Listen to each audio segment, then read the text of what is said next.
ஹோலி மாதிரியான கொண்டாட்ட நாட்கள் சந்தோஷத்தை கொடுத்தாலும் இன்னொரு பக்கம் அதை கெடுக்கிறதுக்குனே சில ஆட்கள் இருப்பாங்க இல்லையா? அந்த மாதிரியான ஒரு சம்பவம் தான் ராஜஸ்தானில் நடந்திருக்கு. வட மாநிலங்களில் ஹோலி அன்னைக்கு ஏதாச்சும் எல்லாம் மீறி நடந்துட்டா புரானா மானோ ஹோலி ஹேன்னு சொல்லுவாங்க. அதாவது தப்பாக எடுத்துக்காத, இன்னைக்கு ஹோலின்னு சாக்கு சொல்லுவாங்க. இங்கே ஒருத்தர் ஹோலிக்கு கலர் பவுடரை பூச மறுத்ததால் படுகொலையே செய்யப்பட்டிருக்காரு. இது தொடர்பான காட்சிகளை முதல்ல பார்த்துடலாம்.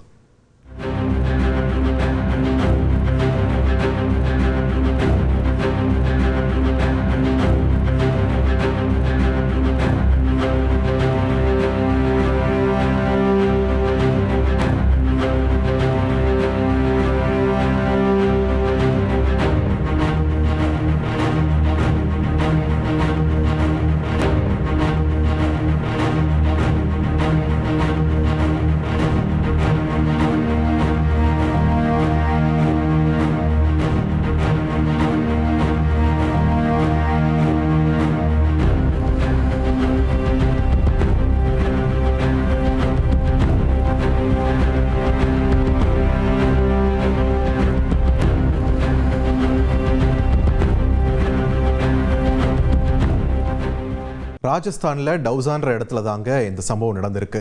அங்கே போட்டித் தேர்வுக்காக லைப்ரரியில் ஹன்ஸ்ராஜ்ன்றவர் படிச்சுட்டு இருந்திருக்காரு. நிறைய பேர் உட்காந்து படிச்சுட்டு இருக்கிறதையும் நம்மளால் காட்சிகளை பார்க்க முடியுது. அப்போ அங்கே வந்த சில இளைஞர்கள் அங்கே படிச்சுட்டு இருந்தவங்க மேலே ஹோலி பவுடரை பூசியிருக்காங்க. அதுக்கு ஹன்ஸ்ராஜ் எதிர்ப்பு தெரிவிச்சிருக்காரு. இதனால அவரை சரமாரியாக அவங்க தாக்குனதில் அவர் அங்கேயே இறந்தே போயிட்டார்.